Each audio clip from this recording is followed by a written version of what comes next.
Shalom saudaraku.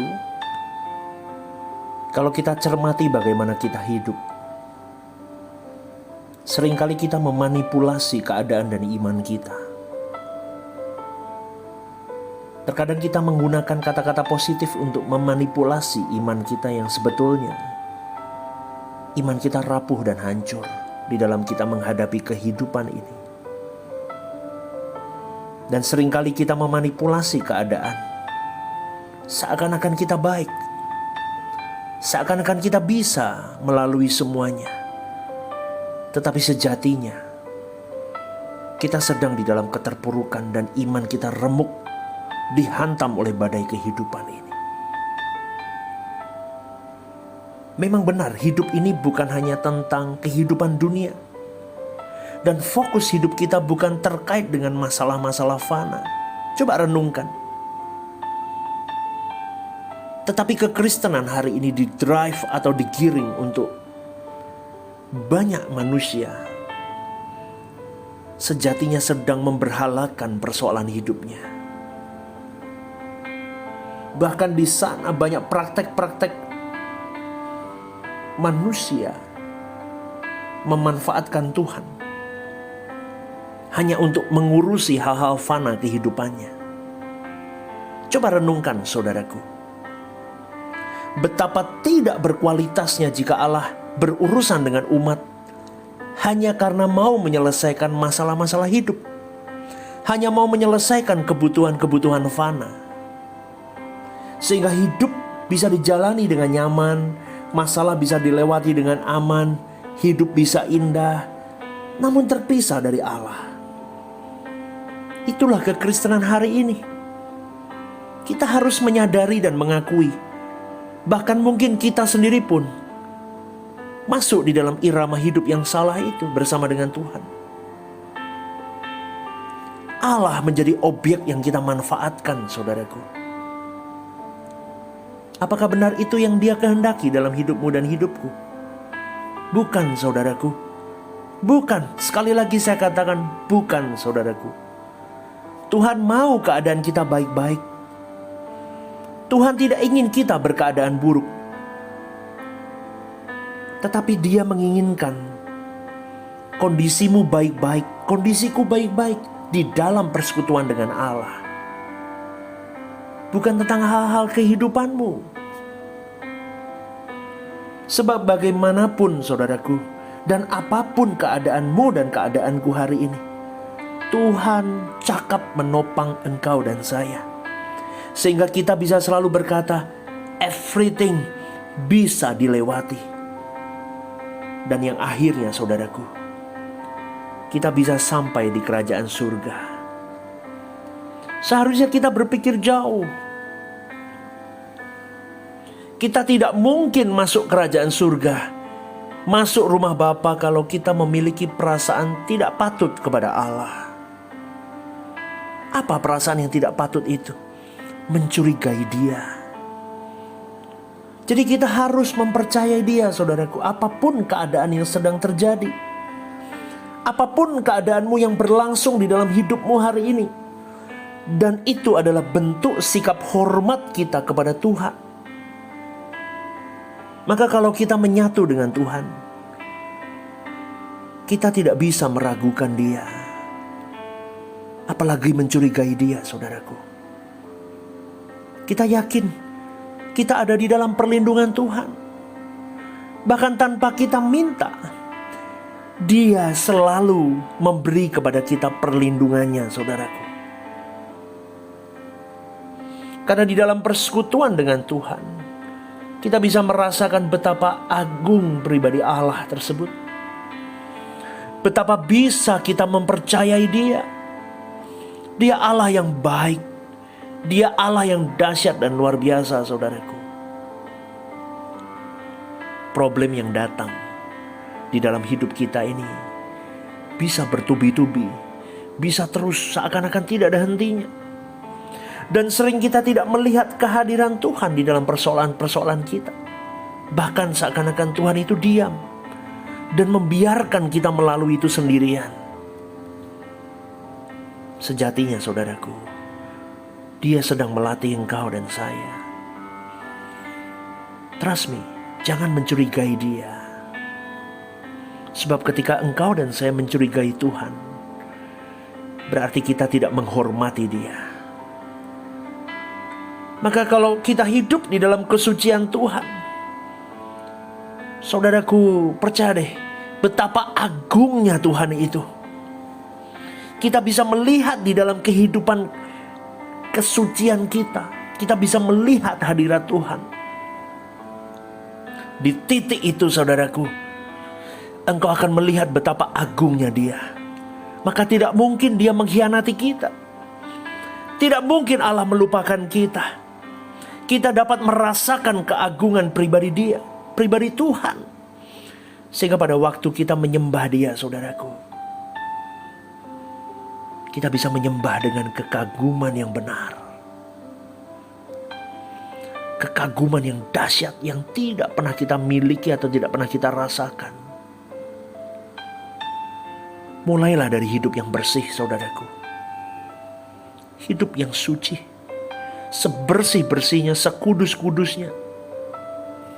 Jaga mulut, jaga mata, jaga telinga, jaga pikiran kita, jaga hati kita, jaga perbuatan kita. Dengan cara ini, kita bisa menyatu dengan Tuhan. Oh, begitu dahsyat, saudaraku. Kita bisa merasakan keagungan pribadinya, mengerti keagungan pribadinya, sehingga engkau dan saya tidak pernah terjebak di dalam mencurigai dia.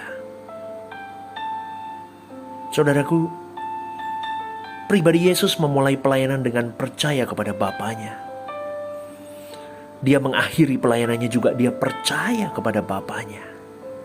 Bahkan di kayu salib dia berkata, "Ke dalam tangan-Mu Bapa, kuserahkan nyawaku." Wow, indah saudaraku, indah sekali. Coba dengan teduh, dengan jujur, ketika engkau dan saya mungkin hari ini sedang menghadapi persoalan hidup yang bertubi-tubi, dan kita seakan tidak melihat kehadirannya. Kita bisa mendengar daging kita sedang meronta dan marah. Ada bagian di dalam diri kita sekecil apapun itu yang sedang marah dan memberontak. Coba kita ambil doa puasa, saudaraku. Kita datang ke hadirat Tuhan. Kita mau merasakan hadiratnya lebih lagi, lebih lagi, lebih lagi. Belajarlah bersyukur dengan keadaanmu. Tenang duduk dekat kaki Tuhan. Lepaskan amarahmu. Lepaskan kekhawatiranmu. Terus kau bereskan di hadapan Tuhan. Dan katakan dalam dirimu, apapun selain Tuhan tidak boleh menguasai aku. Aku mau padamkan amarahku. Aku tidak mau mencurigai Tuhan. Aku mau fokus kepada hadiratnya. Dan katakan di dalam mulutmu dan hatimu, Engkau agung Tuhan. Engkau mulia. Engkau tidak bercela. Aku tahu apa yang kau lakukan dalam hidupku adalah sesuatu yang sempurna. Hanya karena kebodohanku aku tidak mengerti. Aku tidak mengerti hal yang baik yang seharusnya aku bersyukur di dalam keterpurukan hidupku. Saudaraku, bangkitkan suara itu. Hidupkan suara itu dalam hatimu, dalam jiwamu, dalam pikiranmu. Kau pasti bisa melihat dan mendengar suara Tuhan yang lirih mungkin di dalam benak hatimu yang berkata, "Nak, jangan takut, aku bersamamu. Aku tidak akan pernah meninggalkanmu. Aku selalu menopang jalan langkahmu." Saudaraku, hanya engkau yang bisa mendengar suara Tuhanmu di dalam kehidupan kesucianmu. Kalau engkau hari ini banyak berdoa, duduk diam di kaki Tuhan, kita bisa merasakan, saudaraku, suara jiwa kita yang keruh. dan suara roh yang dipimpin oleh Roh Kudus. Engkau bisa membedakan itu. Percayalah saudaraku, pikiran kita harus dipenuhi oleh firman. Milikilah waktu yang intim dengan Tuhan. Duduk diam dekat kaki Tuhan. Maka hadiratnya akan mencengkerammu. Dan itu akan berpotensi untuk mematikan setiap suara negatif di dalam dirimu. Hati-hati saudaraku, waspadalah. Banyak orang yang tidak waspada terhadap suara hati yang melenceng, yang dimanfaatkan oleh iblis. Dan akhirnya dia dibesarkan oleh amarah, oleh kesalahpahaman dengan Tuhan, mencurigai Tuhan. Dia terus masuk di dalam kepahitan demi kepahitan dalam hidupnya. Dia tidak bisa menerima keadaannya. Dan akhirnya saudaraku, nurani orang itu akan rusak. Dan rusak berat. Bahkan sampai di titik dia tidak bisa berubah lagi. Dia dipakai iblis terus dalam hidupnya. Sampai akhirnya orang-orang tersebut terhilang. Saudaraku, suara-suara itu bisa membuat fantasi. Fantasi itu bisa menciptakan pikiran. Dan pikiran itu bisa membangkitkan gairah. Dan gairah menjadi energi untuk melakukan suatu perbuatan. Tetapi kalau yang negatif itu dipadamkan, dimatikan, kita bisa memuliakan Allah. Hubungan kita dengan Tuhan bisa harmoni. Maka tidak ada kecurigaan sama sekali. Hari ini saudaraku, mungkin di antara saudara yang mendengarkan renungan ini, mungkin Anda sedang duduk di atas bara masalah. Memang tidak mengenakan. Tetapi tetaplah duduk di situ. Dan nikmati kehangatan bara yang akan mendewasakan dan menyempurnakan kau. Apakah engkau percaya bahwa Allah besertamu? Bukankah mulutmu pernah berkata, Allahku Allah Immanuel? Bukankah engkau berkata, Allahku selalu menopangku? Inilah praktek di mana imanmu harus bertarung, saudaraku. Meskipun seakan Tuhan diam. Percayalah. Allah Immanuel itu benar nyata. Hari ini kau mungkin tidak melihatnya. Tetapi kau bisa merasakan di dalam kemurnian hatimu.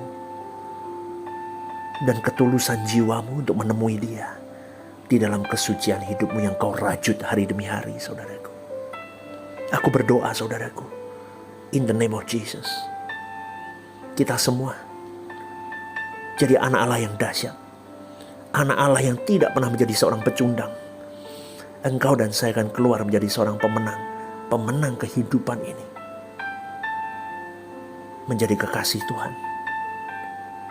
Kita masih bisa berkata, thank you my Lord.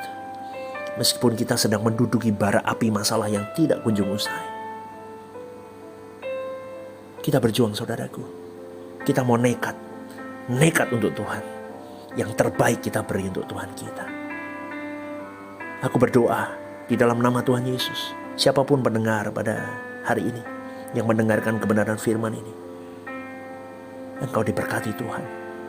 Engkau dan saya berjuang bersama, menyenangkan perasaan Tuhan saja.